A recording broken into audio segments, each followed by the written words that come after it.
कि उम्मीदें बहुत हैं हुकूमत से, लेकिन हुकूमत का इस वक्त पेस, हुकूमत की स्पीड खासी स्लो मईशत की बेहतरी में हमें दिखाई दे रही है। और अब एक तरफ बिजली को सस्ता करने के इक़दामात, सब्सिडी देने की सूरत में चंद सूबों की जानिब से उठाए गए, ऐलान हुआ पंजाब से, दीगर सूबों पर अभी इसको काम करने की ज़रूरत थी, वहाँ पर भी इस तरह के ऐलानात होने चाहिए थे, ज़रूरत महसूस की जा रही थी। लेकिन खबरें ये सामने आ रही हैं कि मुस्तकिल बुनियादों पर हर दूसरे दिन बिजली की कीमत अभी भी बढ़ती जा रही है। बिजली की कीमत में ₹1.90 का जो माहाना ये इजाफा किया गया है नेपरा की जानिब से, अब जो वज़ीर तवानाई हैं वो एक बात कह रहे हैं कि जो प्रीपेड मीटर्स हैं उस पर भी इसमें हुकूमत गौर कर रही है। तो अगर इस तरह का कोई मनसूबा लेकर आया जाता है, उससे फिर आवाम पर क्या ये जो बोझ है बिजली की बढ़ती कीमत का, इसमें कोई कमी हो सकेगी? क्या ये इस मसले का हल है? या फिर सस्ती बिजली अगर पैदा करनी है तो उसके लिए हुकूमत को क्या हिकमत अमली इस वक्त अपनानी पड़ेगी? इस पर हम गुफ्तगू करेंगे। डॉक्टर खालिद वली साहब एनर्जी एक्सपर्ट हैं, हमारे साथ मौजूद हैं। बहुत शुक्रिया डॉक्टर साहब, प्रोग्राम के लिए आपने वक्त निकाला। अब ये प्रीपेड मीटर्स को लाने की बात हो रही है, IPP से रीनेगोशिएशन की बात हो रही है, लेकिन अमली तौर पर हम कुछ भी होता आगे नहीं देख रहे हैं। एक पंजाब की हद तक ऐलान हुआ, लेकिन वो भी 2 माह का एक रिलीफ है। ये मुस्तकिल रिलीफ बिजली के शोबे में लोगों को कैसे मिल सकेगा आपकी नज़र में? देखिए, बातें तो काफ़ी हो रही हैं, काफ़ी अरसे से हो रही हैं, और मेरे ख्याल से अब वो टाइम आ गया कि इन बातों को आपने इम्प्लीमेंटेशन की तरफ लेके जाना है। और इम्प्लीमेंटेशन उन मेजर्स की नहीं जो शॉर्ट टर्म मेजर्स हैं, जैसे कि अभी आपने सब्सिडीज़ की बात की। सब्सिडीज़ हमेशा मार्केट को डिस्टॉर्ट करते हैं। अभी जो हमें जिस सोल्यूशन की ज़रूरत है वो एक integrated long term market based solution की ज़रूरत है। आपको सेक्टर के अंदर कंपटीशन लेके आना है, सेक्टर के अंदर इनोवेशन लेके आनी है, सेक्टर के अंदर आपने ये जितनी भी सब्सिडाइज्ड आपका प्रोसेसेस हैं इनको ख़त्म करना है। तब जाके आप जो है वो एक लॉन्ग टर्म पॉलिसी की तरफ जा सकते हैं। सब्सिडी या इंसेंटिव एक सूरत में प्रोवाइड किए जा सकते हैं, वो हैं आप उन कंज्यूमर्स को जिनको आप कॉस्ट ऑफ इलेक्ट्रिसिटी से कम पे चार्ज करते हैं, ख़ास तौर पे आपके life line and protected consumers. अगर आप उनको सब्सिडी देके या इंसेंटिवाइज करके रूफटॉप सोलर पे कन्वर्ट करते हैं तो शायद ये सेक्टर के लिए एक लॉन्ग टर्म फाइनेंशियल मैकेनिज्म के लिए अच्छा होगा, स्टेबिलिटी के लिए अच्छा होगा। लेकिन सब्सिडीज़ इलेक्ट्रिसिटी रेट कम करके प्रोवाइड करना ये शायद एक लॉन्ग टर्म में है, लॉन्ग टर्म के लिए फीजेबल नहीं होगा। हमें करना ये है कि हमें इनएफिशिएंट प्लांट्स को जो है वो एफिशिएंसी की तरफ लेके आना है, यूटिलाइजेशन रेट बढ़ाना है और प्रोडक्टिव यूटिलाइजेशन बढ़ानी है सेक्टर में, ताकि हम जो है वो अपने इलेक्ट्रिसिटी सेक्टर को लिंक कर सकें इंडस्ट्रियल ग्रोथ के साथ। और दूसरी चीज़ हमें ये करने की है, हमें अपनी सिस्टम के अंदर ट्रांसमिशन साइड पे इन्वेस्ट करना है। फॉरेन कंपनीज को ट्रांसमिशन साइड पे लेके आएँ ताकि आपका ट्रांसमिशन मैकेनिज्म ठीक हो सके। और जब ट्रांसमिशन मैकेनिज्म ठीक होगा तब जाके आप जो है वो रिन्यूएबल एनर्जी प्लांट्स को इंटीग्रेट कर सकते हैं सिस्टम के अंदर। और फिर जो है वो जो आपकी फ्यूल प्राइस है, आपकी जो जनरेशन कॉस्ट है वो कम होना शुरू होगी। IPPs के लिए भी हमें लॉन्ग टर्म प्लानिंग की ज़रूरत है। अगर मईशत अच्छी होगी तो आपके IPPs के जो कैपेसिटी चार्जेस हैं वो कम होना शुरू हो जाएंगे। तो इस पे IPPs के साथ बात की जा सकती है। और अगर इन टर्म्स पे IPPs के साथ बात की जाती है तो मेरा नहीं ख्याल कि वो आपसे जो है वो बात करने में कतराएंगे। वो बिल्कुल टेबल पे आएंगे और आप टेबल पे बैठ के उनके साथ रीनिगोशिएट कर सकते हैं।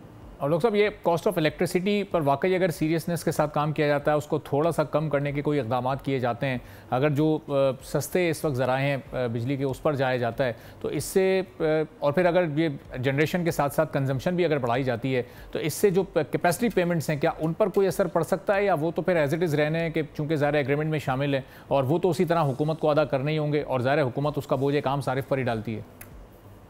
देखिए, आप इस तरह से समझें कि आपके जो कैपेसिटी चार्जेस हैं वो फिक्स्ड हैं। लेट्स से कि अगर 1000 रुपये के कैपेसिटी चार्जेस हैं और 500 लोग यूज़ करने वाले हैं, हर बंदे के हिस्से में 2 रुपये के कैपेसिटी चार्जेस आते हैं। और अगर ये रेशियो कम होके 500 से कम होके 100 रुपये पे आ जाएगी तो आपके कैपेसिटी चार्जेस 2 रुपये से बढ़ के 10 रुपये पर यूनिट हो जाएंगे या पर कंज्यूमर हो जाएंगे। तो गवर्नमेंट को ये चीज़ समझनी है कि अभी का जो हमारा प्राइसिंग मैकेनिज्म है वो इस तरह से है कि आपको जब भी कैपेसिटी चार्जेस बढ़ते हैं गवर्नमेंट प्राइस बढ़ा देती है, इलेक्ट्रिसिटी टैरिफ बढ़ा देती है, जिसकी वजह से आपके जो कंजम्पशन है वो कम हो जाती है। तो जैसे ही कंजम्पशन कम होती है capacity charges per capita terms में फिर बढ़ जाते हैं, जिसकी वजह से एक डेथ स्पाइरल जो है, अपवर्ड स्पाइरल जो है वो पाकिस्तान में स्टार्ट हुआ है। तो हमें प्राइसिंग मैकेनिज्म को इस तरह से ठीक करना है कि वो कंज्यूमर्स, खास तौर पे इंडस्ट्रियल कंज्यूमर्स जो एक्सपोर्ट कर रहे हैं, उनके साथ आप इनोवेटिव टैरिफ लेके आएँ, उनको इंसेंटिव्स सब्सिडी की फॉर्म में प्रोवाइड ना करें। उनके साथ ये डील करें कि अगर वो एक्सपोर्ट्स या प्रोडक्शन को अपनी बढ़ाते हैं तो हम्म। उस इंक्रीज प्रोडक्शन और इंक्रीज एक्सपोर्ट की मद में जो ज्यादा इलेक्ट्रिसिटी यूज हो रही होगी उसका रेट कम से कम होता जाएगा, ताकि आपकी इलेक्ट्रिसिटी कंजम्पशन बढ़े, साथ में आपकी एक्सपोर्ट्स बढ़े और साथ में जो कैपेसिटी चार्जेस हैं ये कम होना शुरू हो जाए। और दूसरी साइड पे आपको अपने रेजिडेंशियल कंज्यूमर्स को का जो रेशियो है एनर्जी मिक्स में, कंजम्पशन मिक्स में, उसको कम करना होगा और इंडस्ट्री का रेशियो जो है वो बढ़ाना होगा, तब जाके प्रोडक्टिव कंजम्पशन जो है वो होगी पाकिस्तान में इलेक्ट्रिसिटी ठीक है डॉक्टर साहब, क्योंकि इसी दौरान ज़ाहिर है आईपीपीज के साथ भी मामला को रीनेगोशिएट करना पड़ेगा, लेकिन रीनेगोशिएशन का स्पेस या विंडो क्या मौजूद है? चूँकि एग्रीमेंट में जब प्राइवेट फाइनेंशियल इनिशिएटिव की क्लॉज शामिल होती है तो इस पीएफआई के लागू होते हुए क्या उनको कन्विंस किया जा सकता है या उनकी मर्जी के खिलाफ किसी भी बात पर उनको मनाने की गुंजाइश मौजूद है? देखिए, अगर आप चाइनीज पावर प्लांट्स की एग्जांपल लें तो जितने भी एग्रीमेंट्स हुए हैं वो G2G हुए हैं। गवर्नमेंट के साथ एग्रीमेंट किए हुए हैं, तो गवर्नमेंट के पास बहुत ऑप्शंस होते हैं। आपको सिर्फ कन्विंस करना है टेबल पे बैठ के, जितने लॉजिकल आर्गूमेंट्स होंगे उतना ज़्यादा आप जो है वो कन्विंस कर सकेंगे। फॉर एग्जांपल, आपके जो चाइनीज पावर प्लांट्स हैं उनकी पेमेंट्स पाकिस्तान में स्ट्रेंडेड हैं, फंसी हुई हैं, क्योंकि पाकिस्तान के पास इस टाइम पे फॉरेन एक्सचेंज उस तरह से इनफ्लोज जो है वो नहीं है कि आप पे बैक कर सकें।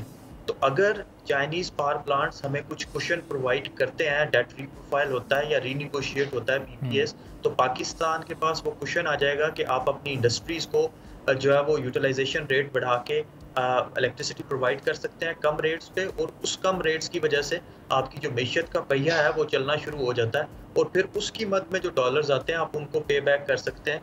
तो ये जो मैकेनिज्म है ये समझाने की ज़रूरत है, लेकिन ये निगोशिएशंस के साथ ही होगा।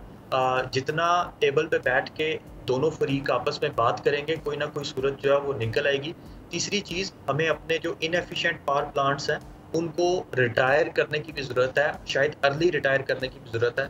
आजकल दुनिया में काफ़ी सारे फाइनेंशियल मैकेनिज्म्स एग्जिस्ट करते हैं। For example, Asian development bank का एनर्जी ट्रांजिशन मैकेनिज्म है, वो आपको कंसेशनल लोन प्रोवाइड करता है कि आप अपने fossil fuel based power plants को खरीद के उन्हें अर्ली रिटायर कर दें और उनकी जगह पे अल्टरनेटिव या रिन्यूएबल एनर्जी प्लांट्स लगा लें। तो इस तरह के ऑप्शंस पाकिस्तान के पास टेबल पे मौजूद हैं, गवर्नमेंट के पास मौजूद है। दूसरी चीज़ हमें ये भी करनी है और डॉक्टर साहब, ये लोन पे पाकिस्तान इन लोन्स के लिए कहाँ अप्लाई करेगा? कमर्शियल बैंक से ये लोन मिल जाएंगे या कुछ ममालिक के पास जाना पड़ेगा अगर ये रिन्यूएबल प्लांट्स लगाने?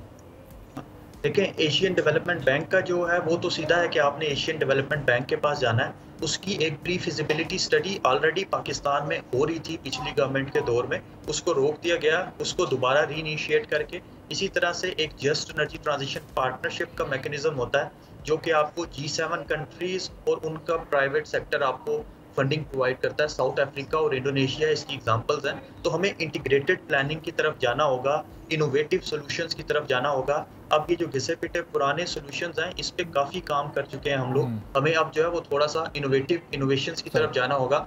जो डॉक्टर साहब, ये लोन लेके ये सिर्फ जो G2G एग्रीमेंट हैं आईपीपीज के साथ यानी दूसरे ममालिक के साथ, ये सिर्फ उन्हीं एग्रीमेंट्स पर ये काम हो सकता है या जो पाकिस्तान के अपने लोकल आईपीपीज हैं उन पर तो शायद बगैर इस लोन को अप्लाई किए भी डील हो सकती है? जी बिल्कुल हो सकती है। हमें शुरू अपने लोकल आईपीपी से ही करना होगा, क्योंकि जब तक आप अपना घर ठीक नहीं करते आप किसी दूसरे को नहीं कह सकते कि वो जो है वो आपको रिलीफ प्रोवाइड करे। तो आपको अपने आईपीपी से स्टार्ट करना होगा। और तीसरी चीज़ जो बड़ी इंपॉर्टेंट है वो आपका डिस्ट्रीब्यूशन साइड है। जितनी आपकी डिस्ट्रीब्यूशन कंपनीज एफिशिएंट होंगी और आप अपने लॉसेस को रोकेंगे, बिजली चोरी को जो है वो रोकेंगे, तो आप जो है वो उतना एफिशिएंटली निगोशिएट करने की पोजीशन में होंगे। क्वेश्चन टेबल पे बैठेंगे आईपीपीज के साथ रीनिगोशिएट करने के लिए, पहली चीज़ जो आपके सामने आएगी वो ये आएगी कि जो डिस्ट्रीब्यूशन साइड पे इतना नुकसान हो रहा है, पहले इसको तो पूरा किया जाए, ख़त्म किया जाए। तो हमें पहले डिस्ट्रीब्यूशन कंपनीज को भी एफिशिएंट करना है, और वो उसको शायद प्राइवेटाइजेशन के थ्रू किया जा सकता है।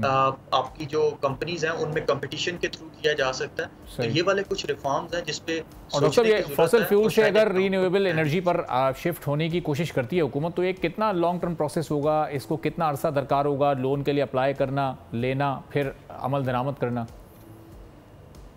देखें, जो इंडोनेशिया और साउथ अफ्रीका के केस में था, उन्होंने जो है वो एक इंटीग्रेटेड इन्वेस्टमेंट प्लान बनाया था। उसमें होता ही है कि आप सभी सेक्टर्स में एनर्जी ट्रांजिशन का एक प्लान बनाते हैं कि किस तरह से हर सेक्टर में, खा वो ट्रांसपोर्ट है, खा वो इलेक्ट्रिसिटी सेक्टर है, खा वो आपकी इंडस्ट्रियल डीकार्बनाइजेशन है, किस तरह से आप एनर्जी ट्रांजिशन करेंगे। तो जितना जल्दी गवर्नमेंट ये प्लान बनाती है, और दूसरा ये होता है कि ये ए पॉलिटिकल प्रोसेस होता है, इसके अंदर पॉलिटिकल इंटरफेरेंस की गुंजाइश कम होती है।